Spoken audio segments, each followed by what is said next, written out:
This is your strange and beautiful life. Oh, it's so beautiful. So good. Okay, 2 seconds. That was great. Hi, everybody, and welcome to This Is Your Strange and Beautiful Life. My name is Erica J. Schmidt, and on my podcast, I talk to people who may or may not have had the chance to transform their lives into spectacular TED Talks. And today, my guest is Sandra Taylor. Sandra Taylor is a wildly talented painter, singer-songwriter, and pianist. Her watercolors bring us exquisite explorations of nature, shout-outs to the birds, and truly unique abstract designs. In 2024, Sandra launched her album, Life, Beautiful Life. What a good title. Which combines down-to-earth whimsical lyrics with her dreamy voice and impressive musicality. Please check out Sandra's songs on Bandcamp, find her art at sandrataylormusic.com, or find her on Instagram. Everybody go right now. And Sandra Taylor, welcome to This Is Your Strange and Beautiful Life. Thank you so much for coming. Hi, how are you? Thanks, Erica. It's lovely to be here. Thank you for inviting me, and I'm very pleased we are actually making it happen. At long last. At long last. Nobody has any idea how at such long last. Yes, so lucky. And do you think we should tell everybody how we met? Yeah, for sure. Yeah. In 2003, I think, at Solin Hall, Mcgill University, we were roommates. Yeah, we were assigned roommates. Life just shook the names in the jar and put us together for university residence in first year. Yeah, and it turned out well. We had like similar cleaning habits, I feel. I was like a total slob in my room, but you were like not a neat freak. I feel like you were tidy, but you had your piles in the hallway, and I still have my piles in the hallway. And she has like you had an easel, a beanbag chair, a piano. Oh, my beanbag, yeah. Don't you sleep on it now? Oh, you have a different one. I do have a different one.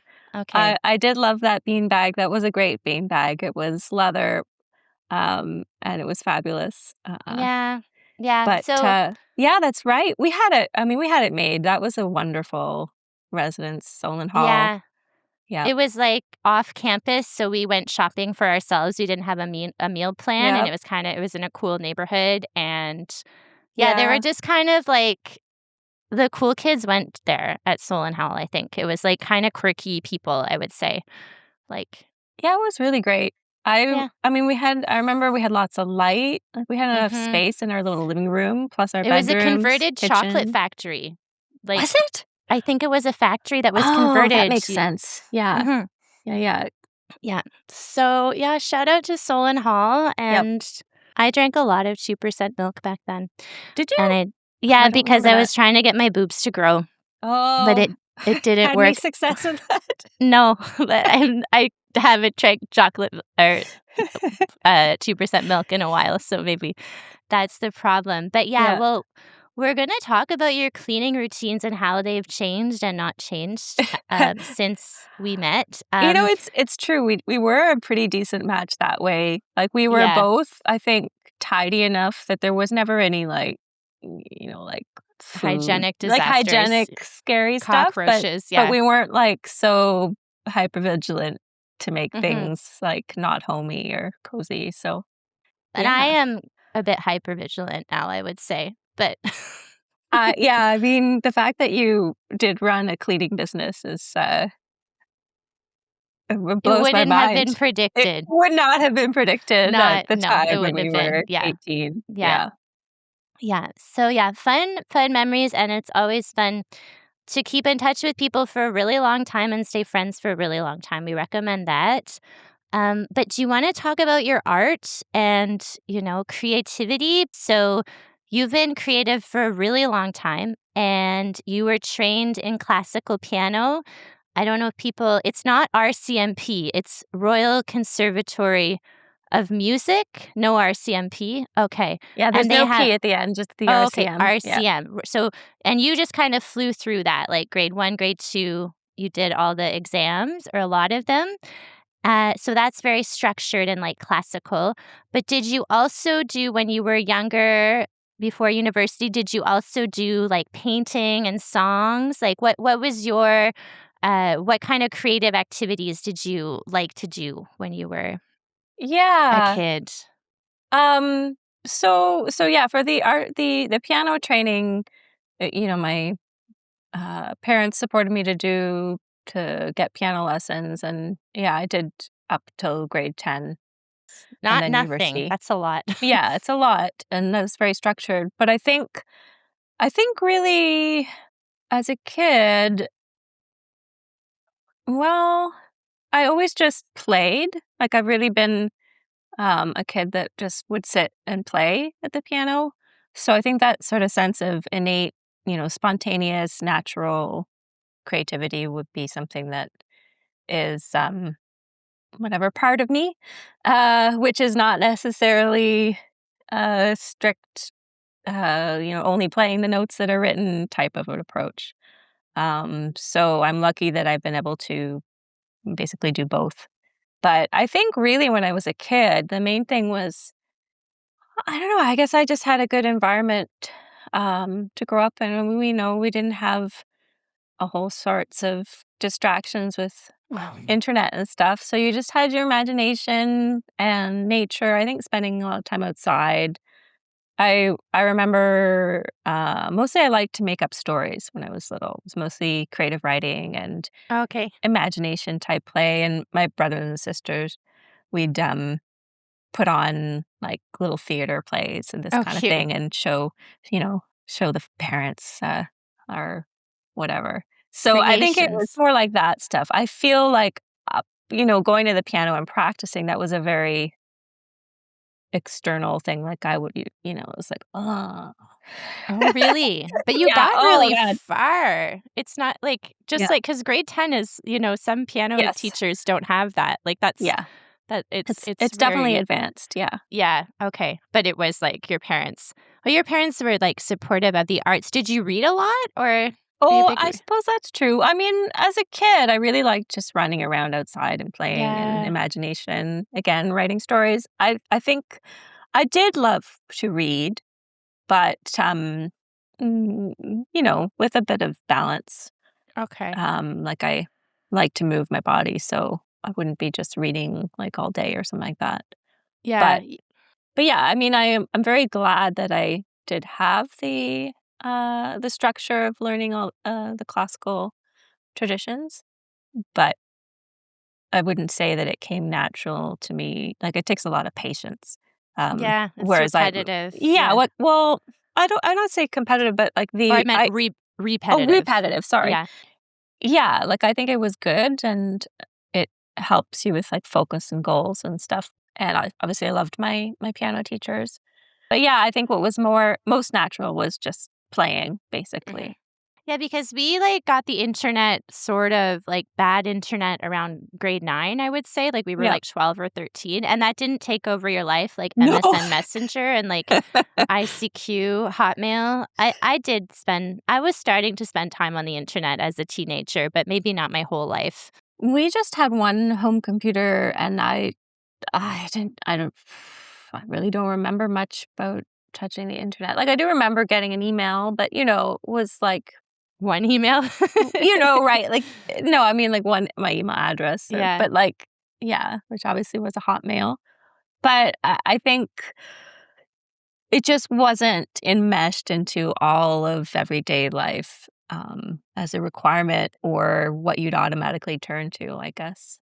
yeah, and you don't because you're very sensible with that kinda thing, like, you seem sensible with your smartphone. I feel like the internet doesn't take over your life now either, maybe. Yeah, I try not to have it, because Yeah. I feel that I think in a way, well, I mean, this is just me, but, like, I feel like our my creativity or my way of being does not want to be dependent on like an external device.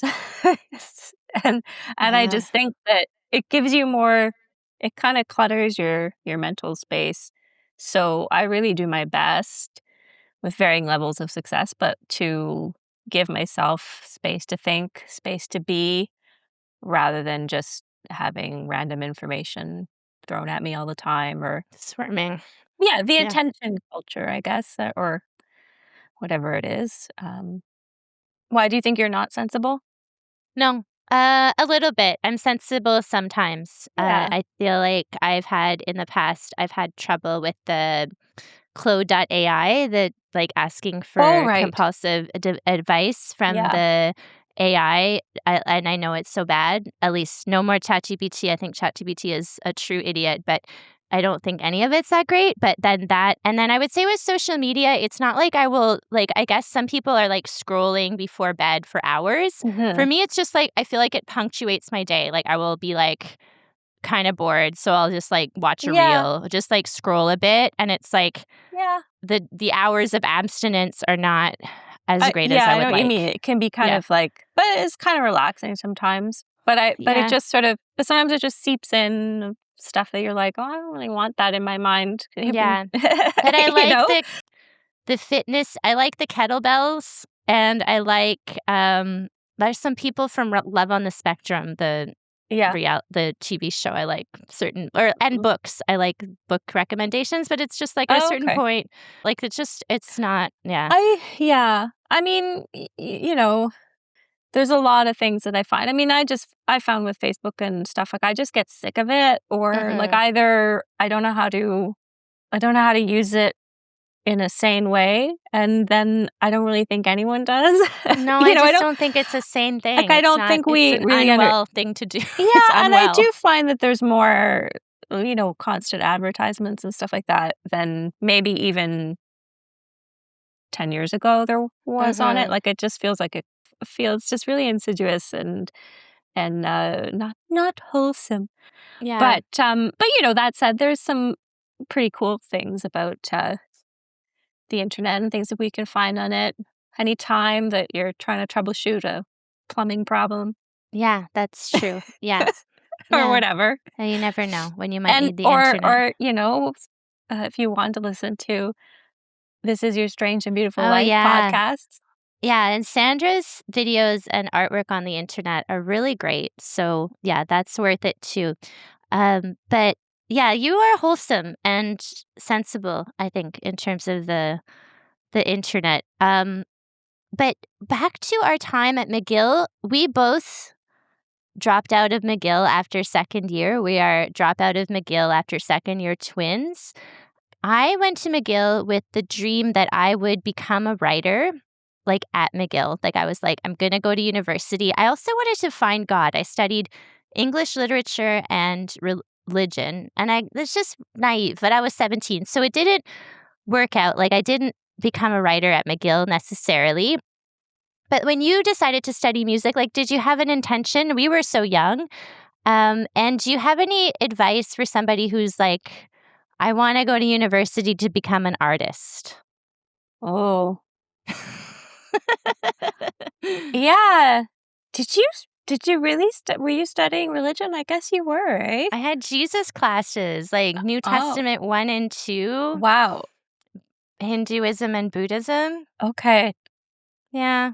Oh, that's cool. I mean, for me, it just sort of seemed like an option.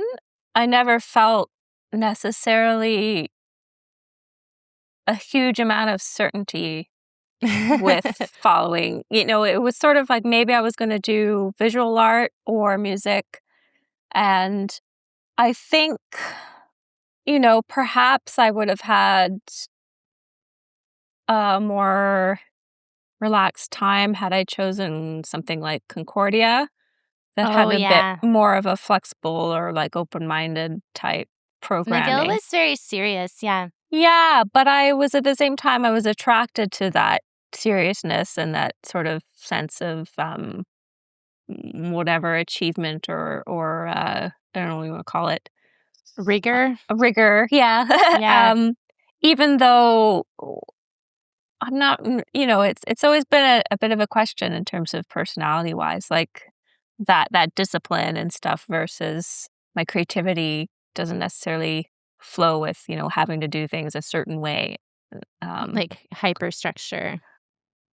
Well, yeah, and also when you're working with traditions, there being like an idea as if there is a right way to play it, or and people get like really up in arms Yeah, about I imagine. how Mozart is supposed to be to sound, or this and that. And I think it's so yeah, I recommend a gap year. A gap year, yeah, right. Seriously, because I kind of feel like the pressure is on me and stuff. I probably wouldn't have done a gap year and traveled or whatever. So yeah, studying, wanting to become an art. I mean, yeah, I don't really think I have much advice, really. No pressure. Yeah, I would I'm say a also, gap year too. yeah, I don't know. I just think it's such an interesting juncture of life, and I think some people do. You have kind of like the ambition and the fire and the restlessness to want to achieve something, and I do think that going to university or college can really work artistically. But also, I don't think it's necessarily going to help you make what you want to make, Mhm. or this kind of thing. So, it's a balance. And I think it's just a tough phase of life because you're learning so much else just about like being out there on your own. That Cooking is and cleaning, cleaning. shopping.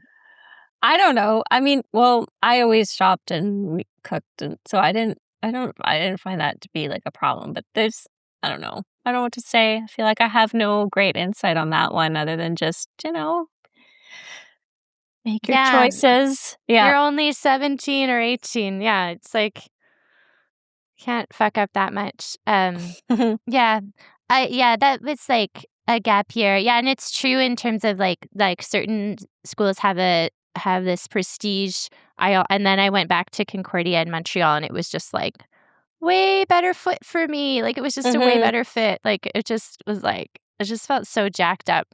It's stress at McGill. And I was Yeah. like, I don't even want to go to like law school. I don't want to go to grad school. Like why Yeah. am I so but it just felt like stress was just like in the water. But Oh gosh, there was something wrong there. yeah. Sorry. I Like mean, I did really, there was things that I enjoyed, wonderful profs and stuff, but in terms of and I think maybe that's sometimes the nature of institutions and stuff like that, but yeah, the level of stress and pressure, I mean, you definitely were not alone. But yeah, Concordia. And I remember looking at it and I was talking to admin. So there was this, you know, paths thinking about maybe I would switch. And so it's curious for me to imagine like, well, what if I had switched to Concordia and maybe it would have been fine. But I was so stressed out that I just couldn't imagine continuing, which mhm. is a kind of too bad because I think it would have been easier if I had Yeah. just switched. But again, uh, you don't always have the reassurance at the time, you know? Yeah, but yeah, Yeah. because you decided to return to music in Victoria, British Columbia to like complete the degree you started Yeah, when we exactly. were so young. So yeah, how did you come to that decision and how is it going? Yeah. Well, it was not an easy decision to come to, but I think I basically wanted to change things up, and doing more education was a way of doing that, I would say. Yeah, like And focus. and I sort of researched around for this or that, and eventually this is what I landed on doing. So yeah, I have just 1 year left doing composition at UVic, and Yeah, yeah, good. Right. And then like between like then now, wait, McGill and now at yeah, in back in university, but you have like stayed very creative the whole the whole time. Like with all the pressures of life, you've done tons of music, tons of art. And yeah, like you're one of the most prolific people I know, I would say. I always like to cite you to my friends and family. But how do you keep going? Like how do you keep the faith and keep making things? Yeah. Well, I guess the most recent-ish excitement was my album that I did with Chris Stringer, Life, Beautiful Life. Yeah. And I made music videos for several of the songs, which are up on YouTube, and those are an adventure to make.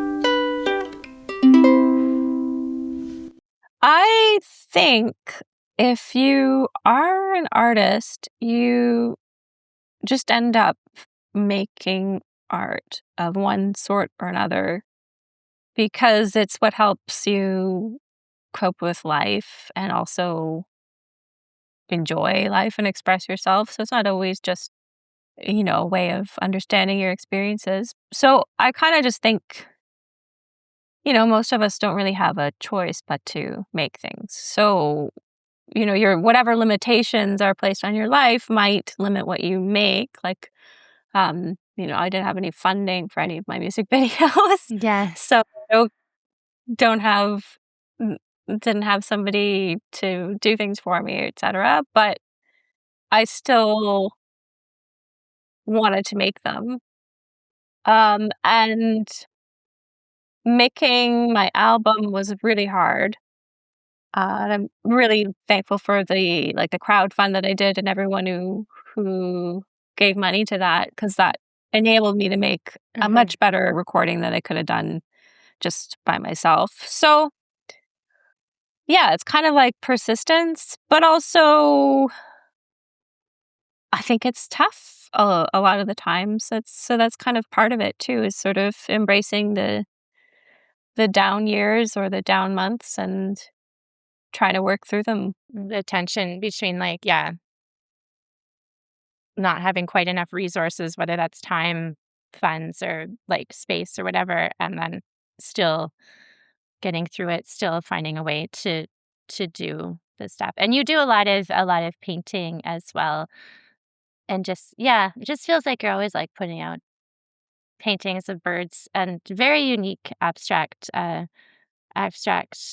paintings as well, which we're not sure if we're going to do video. If we do, it's going to be splattered with Sandra's exquisite artwork and music. Yeah. Otherwise, you'll just get the music and you can check the art in the show notes.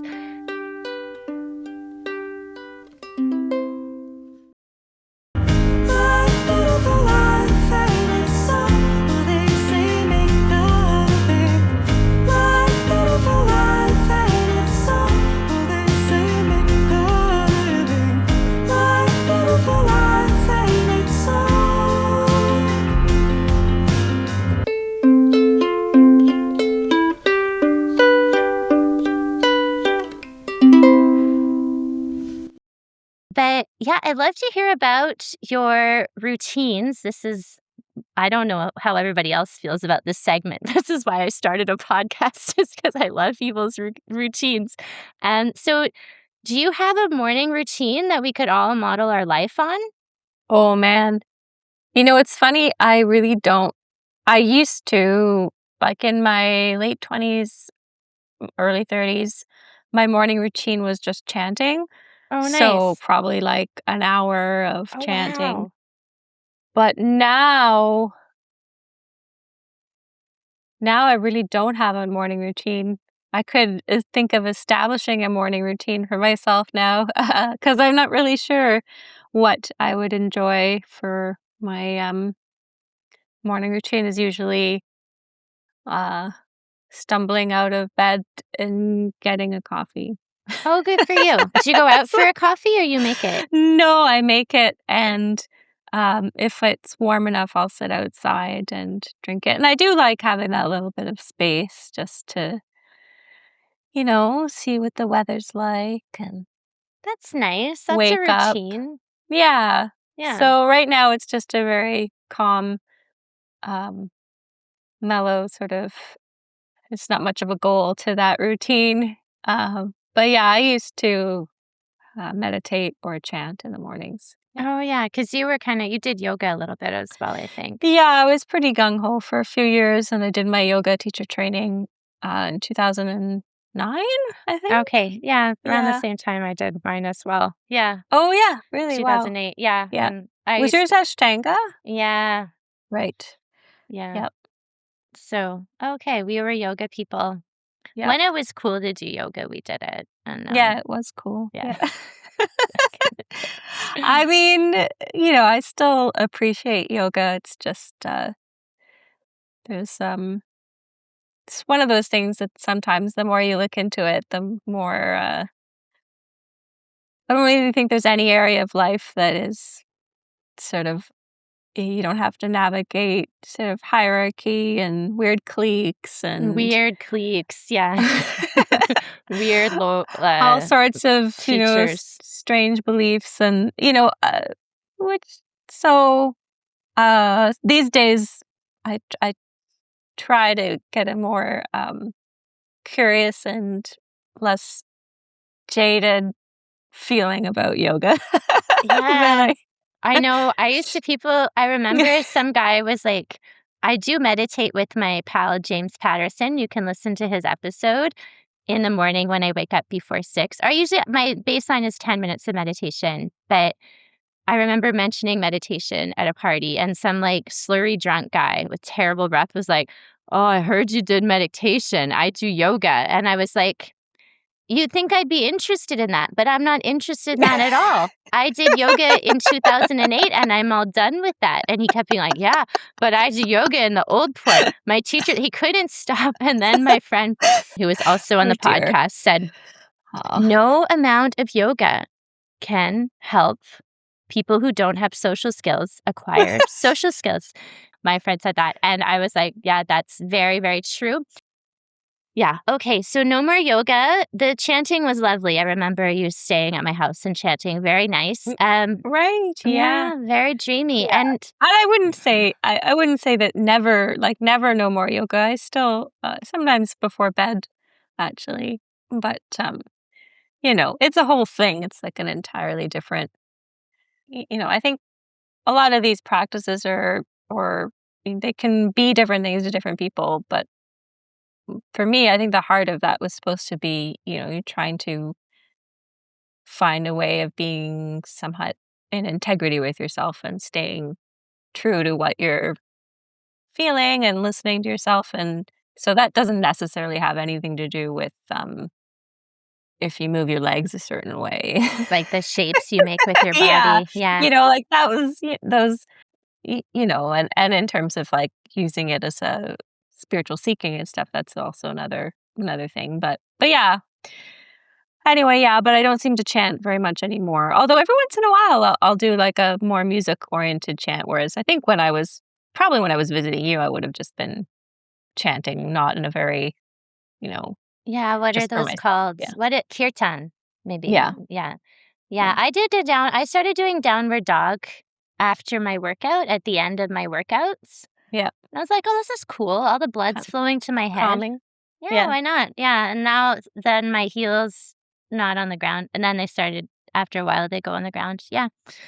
So who knows? Maybe I will do another chapter of yoga, and maybe you will too. Do you have a creative routine? Like anything specific you do? Well, I think that I don't. Yeah. But You I go with don't. the flow. Well, and I think because sometimes my space has been limited. So sometimes, when you don't know when you're going to have time to do something, you kind of you're like, all right, I have 2 hours. Mm-hmm. So then you try to write a song in 2 hours that you have or whatever it is or play. But I think as well, because I've been in school for the past 2 years, that sort of just took over my brain. And that's been a very full and bizarro schedule, which has been a bit much. But I mean, with piano, it's just putting the hours in. A lot of this stuff is just you just have to put some hours in to do it. So if I get an idea, then I'll be like, oh, maybe I should paint. And then in the back of my mind, I'll take out the paints, and then I know eventually I'll get around to it. Sometimes at an undesirable hour. 6 a.m. I'm painting, or opposite, in the night. It went, because just sometimes you just don't have. It's not like I have a separate office to go to where my easel is out and my paints are out and I'm paying rent there. So I don't know. Possibly some kind of routine would be beneficial, but I don't seem to really manage that. Gotten this far. Yeah, but see what I mean, everybody? She's very true to her creativity. It happens. It'll happen. It's like you have faith. The ideas arise, and they do manifest. But yeah, you do put your hours in for piano, with school. Yeah, people are looking on Facebook or Instagram with Sandra, her Bach that she put out recently. And I think you had to do Bach for school, right? Yeah. Yeah. It was really dreamy, really good. Thanks. Yeah, I was just playing that this morning. So I mean, I maybe I don't have a specific routine, but I make the space. I try to make space for it. So that's kind of all you can do. Yeah. Yeah, I guess you have less control over your schedule with school, so it's you have to kind of find the little spaces. Yeah. Do you find you're more a morning person, or is there times you have that things seem to flow better for music? I don't know. That's a good question. I don't know. I mean, sometimes, I don't know. I mean, sometimes evenings are nice for music, but then it depends on what's going on, right? Or what you might need to get done. I do know that when I have a specific goal, I went through phases of, wanting to finish songs. So then I would try and do one every week. And then you just kind of so sometimes setting those sort of short-term goals helps you build the energy, because there's definitely been, times when I felt more or less inspired, or I didn't like what I was making, or so I think really the times that I've started to set goals for myself has been helpful. Even if it's okay, I want to improve my drawing skills. There was a while, did I draw you? I don't remember if I drew you. I don't think Maybe so. I didn't. Don't remember. I didn't draw you. Oh my God, poor I'm Erica, still here. didn't get You drawn. could. Yeah. But there was a while I always avoided drawing faces, because again, like you said, I usually draw birds, and I usually draw nature. It's just something that is uplifting for me to put my mind on. And I was like, well, I always avoid people and people's faces. Because they're not uplifting. Well, because it's more it's a little more sensitive, right? You feel a little bit like you're invading someone by drawing them, and then they're gonna like it or not like it, or they'll be like, "Oh, it doesn't look like me," or whatever. Loaded. It's a little bit more loaded, right? But then I was like, well, people are posting all their photos on Facebook, so they must not be that self-conscious. So I did at some point in the pandemic do these little pencil sketches. So it was both for me to improve my drawing skills, or use my drawing skills. And that really helped me feel it gives you a focus to. Yeah, so specific. Yeah, it's micro, or at least specific goals that you can follow. Right. Yeah. Yeah, good for you. Yeah. Or with so I was going to say with the Bach that I had posted, my goal, or one of my goals this summer, is to learn the whole suite. I have just that's the English suite, the third one in G minor. And so that was the prelude that I posted. And it's not a perfect rendition. I feel like I'm always in progress and never really quite. But yeah, so I'm trying to get that whole thing done. So it'll be exciting if I have that by memory. We'll see how long it takes me to do that. Oh, yeah, because it's like the memorization, there's so many elements to it, and like the rendition performance.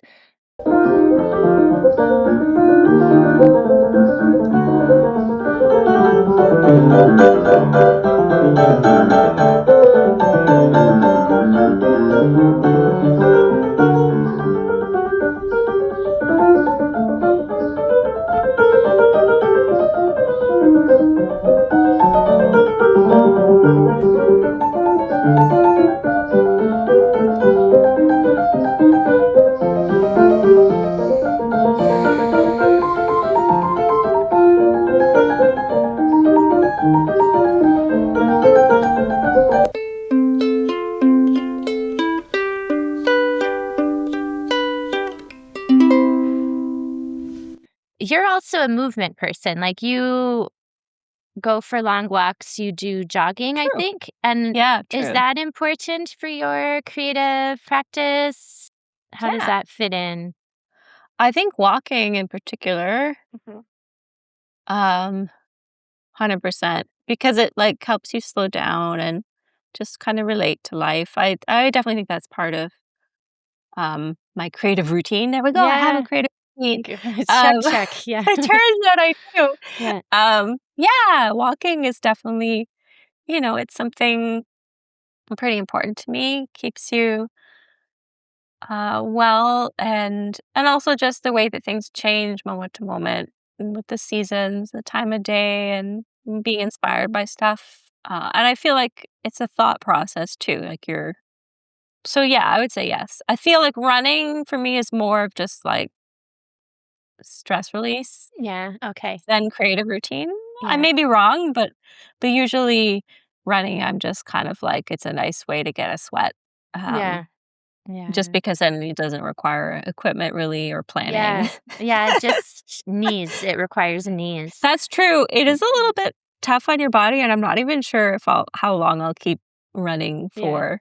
Like I think I kind of in a way enjoy like a hike more. Yeah. And you're in a good part of Canada for that. Yeah, exactly. Yeah. Yeah. Okay. Yeah, I remember you ran, but you did like every other day. Maybe you were. Yeah, at Mcgill, yeah. Yeah. Yeah. Good runner. Great. And then the last routine, do you have a cleaning routine? Is that part of your creative?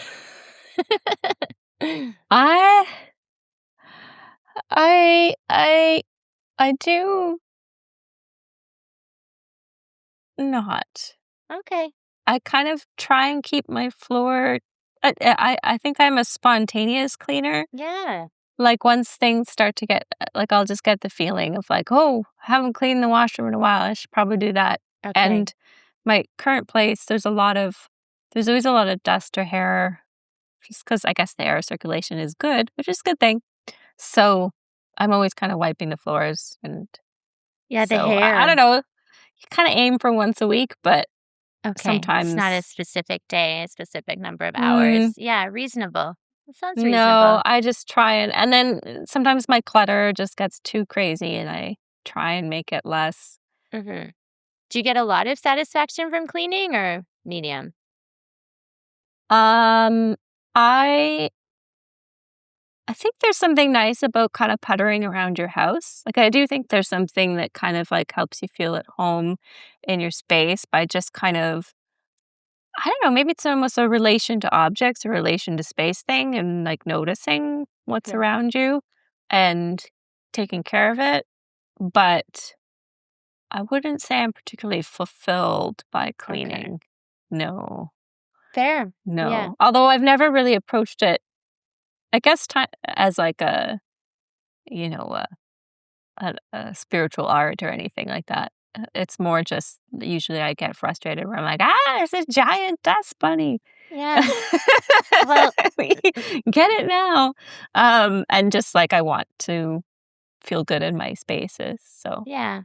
Well, it sounds like you have other spiritual arts that are available to you. So I think I've cited this guy before, but I remember telling this guy I was on a staycation. I was cleaning my closet like relentlessly. And I was having coffee with this guy, and he's like, "Yeah, I'm too happy to do that." He was just like, I was like, "Oh, well, cool." Thanks, yeah. But yeah, sometimes like I feel like I've like cleaned to save my life. Like I've been like, it's just like as though my life depended on it, and maybe It's it like an did. outlet. Yeah, that's my outlet, but I don't know. Yeah, I don't know. I think I would probably I'm not sure if I used cleaning that way, we'd probably end up with a lot of, like, rage and destruction or something, like Yeah, it's a y balance. Yeah. like, I I'd end up cleaning my closet, and then the next day I'd be like, "Oh, I have no clothes. That's Oh, no." happened to me too.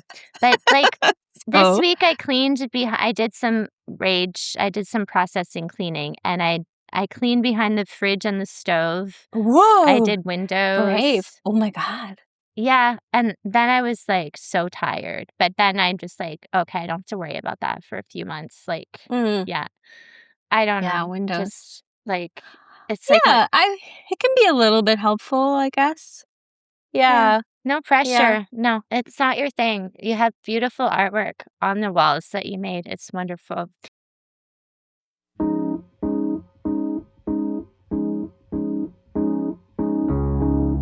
I am not an android. I am not a programming with metallic skin. Are you listening? I am always all the things we've thought about. Still, I think it could have worked out. I'm that gullible, that lovable. When the stars have given all their light, will we still be here, having our fight, with me asking you to be true? Downhill too fast. Downhill, downhill. Oh, oh,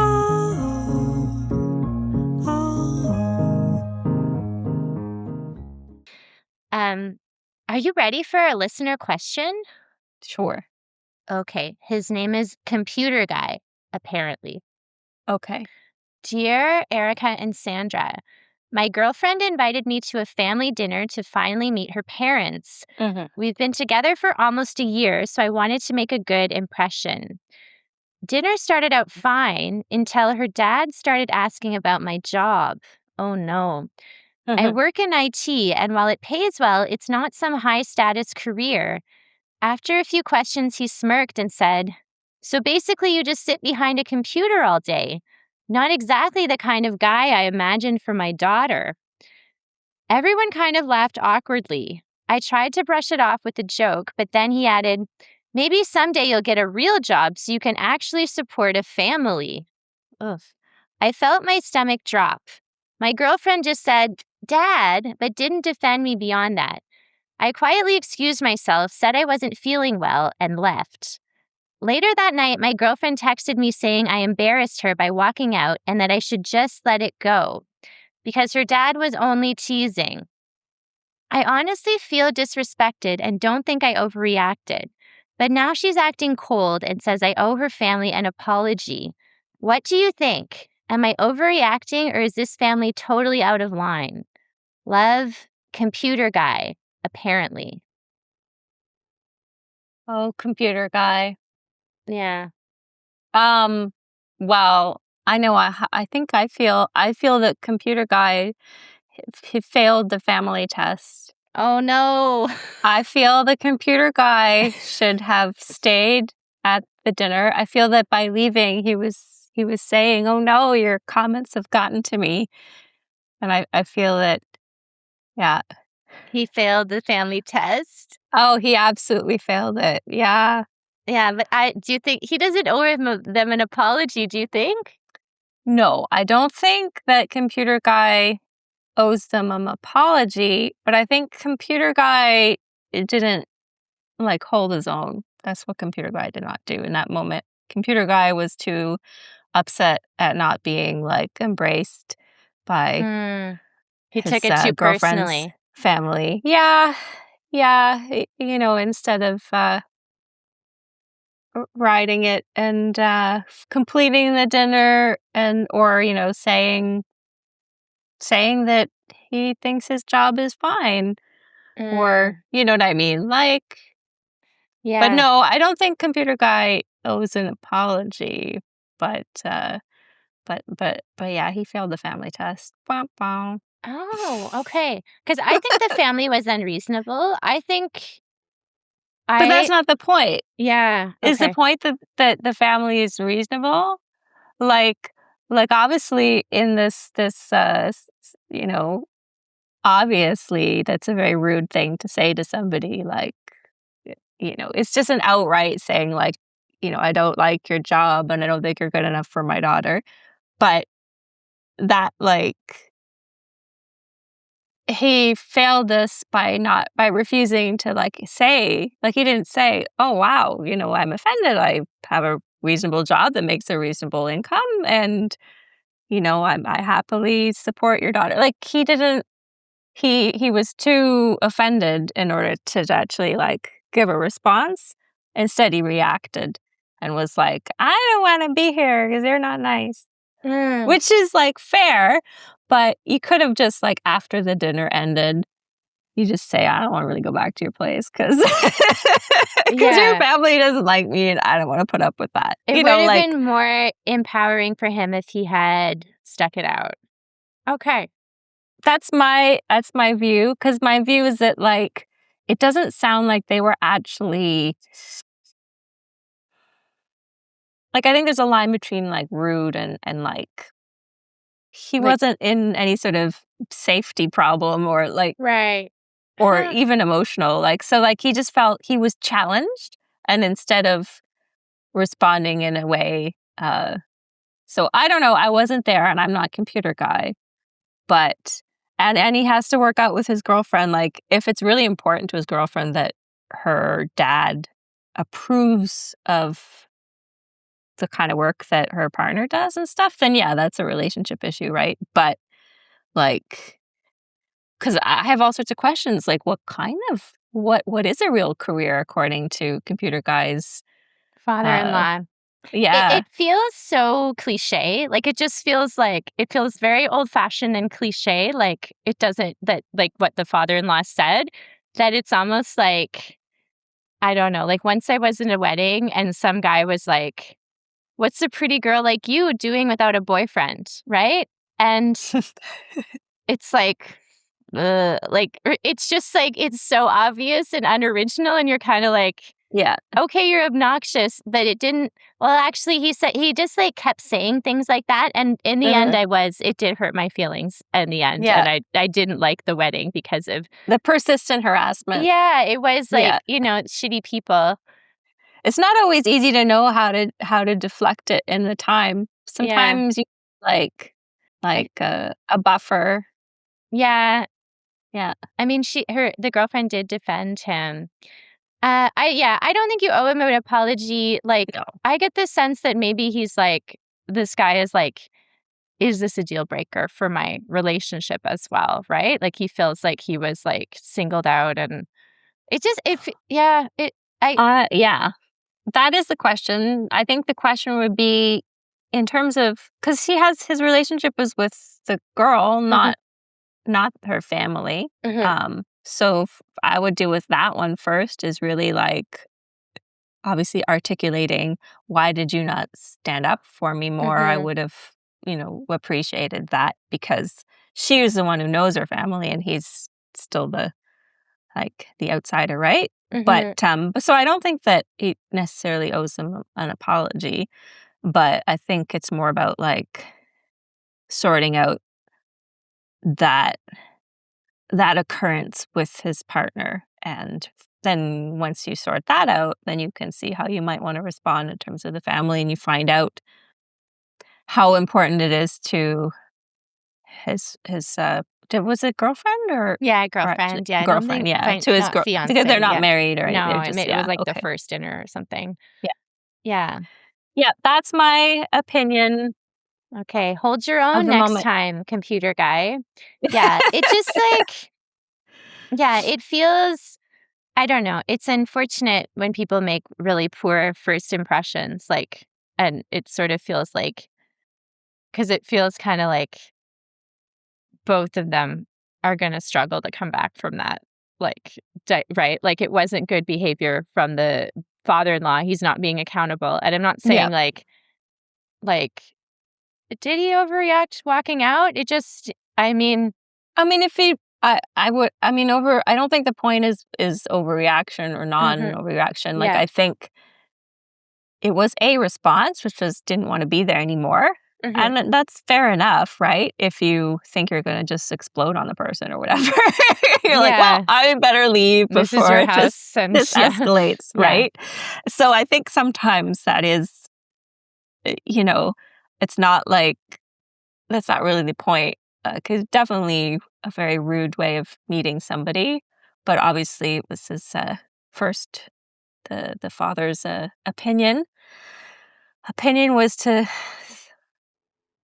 start to get him out. Get going. But I wonder, do you feel like, computer guy, do you feel really bad about your job? Because don't worry about it. But if you don't want to be a computer guy, you could get another job. Maybe it really that said, who's going to get a job anymore? I don't know if there's jobs there. It's not, never, you could get another job. Forget I said that. That's terrible advice. I don't know. People told me that so many times. I could get another job at many times in my life. And I feel like, at least in the letter, the computer guy doesn't say anything about like his job being. He said he was okay with it. Yeah. Yeah, he seemed all right with it. Well. If he's all right, then he said it pays well. So also, IT guys are heroes. Like, they are. They help everybody. Everybody like pulling out their hair because they can't fix their computer problem, and IT heroes come in and they fix it. And you don't owe them an apology. You just stand up for your job next time. It's like, oh, everybody's so relieved to see me. I helped them. Like, rough start. But if it hadn't been that common, it might have been something else. Like, I think that obviously he was just caught off guard because he was expecting like more polite conversation. So now you know what to expect for next time, if there is one. Okay. The Lord's work happens at family brunches, or they don't. It doesn't. Good luck. Yeah, good luck. Good luck, that was computer okay. guy. Good advice. All right. Thank you, Sandra. And Sandra, the last question is, if you could transform and distill your life into a spectacular TED Talk, what would the title and topic be? Oh, if I could distill and transform my life into a spectacular TED Talk. Oh, wow. Oh, I don't think I would though, would I? The TED Talk type? I don't think so. I think it'd be like, maybe like I'd set up the TED Talk and everybody be expecting me there. And then I'd have some sort of, instead of showing up, there'd be like just a recording of like birds in the forest or something. Life, beautiful life. Or that's true. It could be a concert, a TED concert. But I don't know. It's been a while since I watched a TED Talk, but I might be the type who'd be like, who'd put a flower forth to contemplate for the TED Talk hour. Yeah, that's nice. Yeah, it's true that it's like the TED Talk is like the catchphrase of the podcast, but it's like, if you actually watch the TED Talks, like some of them are very gimmicky and you're like, okay, like just like people distilling, it's sort of salesy. Yeah, that's what I was going to say. I don't think I really have anything to market about myself, You're not like very in terms salesy, of my. no. But if there's, if there were to be a point in my life where I thought that that it would be fun to do, but I don't know. I mean, I'm sure I have things that I could share from my life that people might find useful or relatable. But I think I don't really feel the need to sort of mine my life for saleable material. Good for you. Yeah, I would say that actually is very representative. Is there, but I'm hoping to like weave in some of your songs, but is there a specific song like that you've written that you feel is kind of like, oh yeah, that's me, that's like representative of your personality or Oh, just like really matches your insides, or maybe it did at the time? um, I don't really think so. I'm very happy with my album, Mhm. and I always I try to feel that it's, something that can grow and change, and even if I don't like a song anymore, I may have it served a purpose at the time, and I hope some people that listening will enjoy or find something. You never know, right, when you put something out there into the world, how people are going to receive it or not. So I don't, yeah. What's Uh, the question? I like that for I like this for you because it is true. It's Yeah. just like there's something about a Talk that's really is great for some people and not authentic for others. And I feel like that is you've always, true to your creativity and very like, yeah, it's just not on brand. A TED Talk is not quite on brand for you, it sounds like. Not that you have brands are not like brands, yeah, it's just like the wrong discourse. Okay.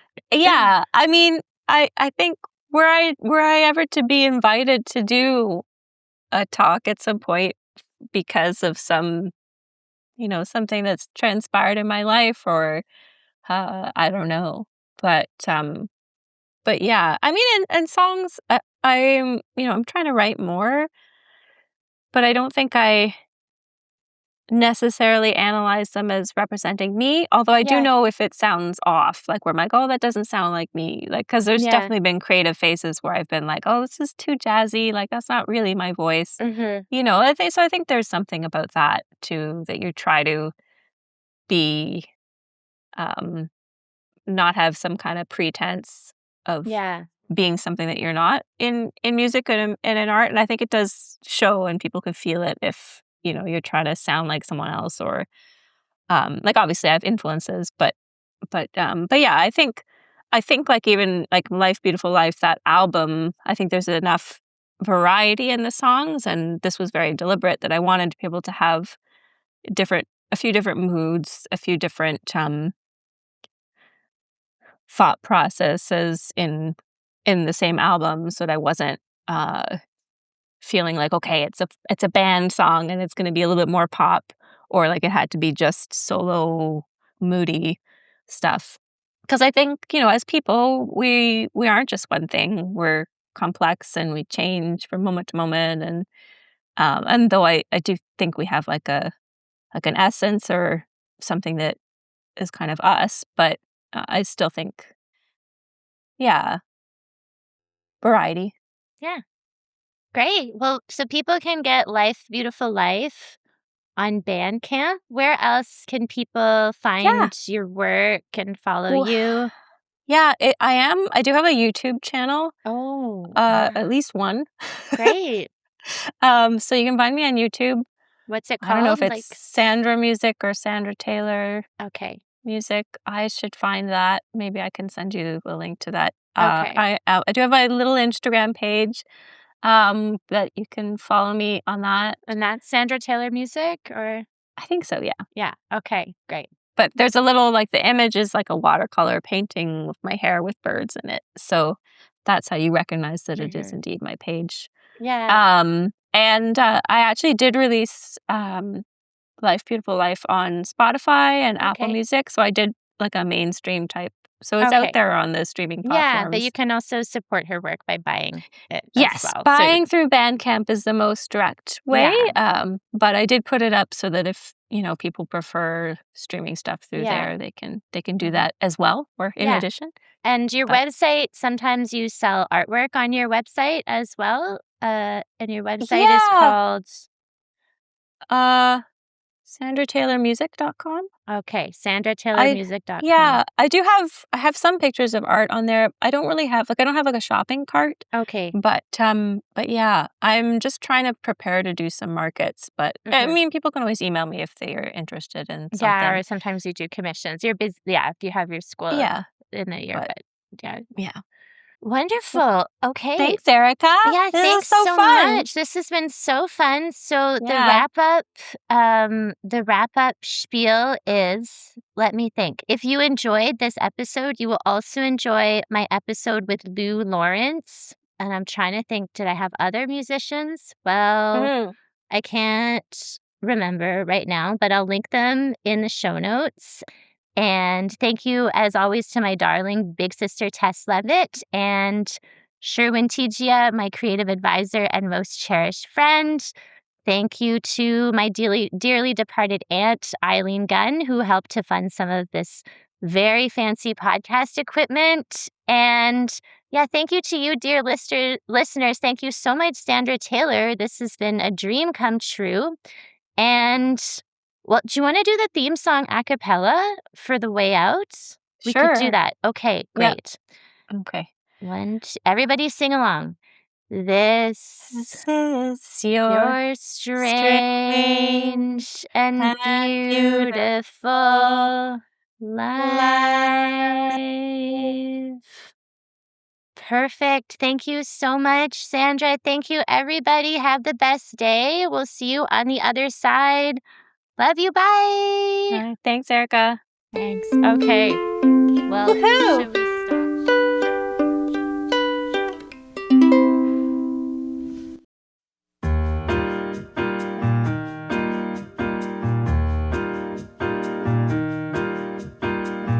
I don't think I'm gonna make it in this modern life. I don't think that I can make it in this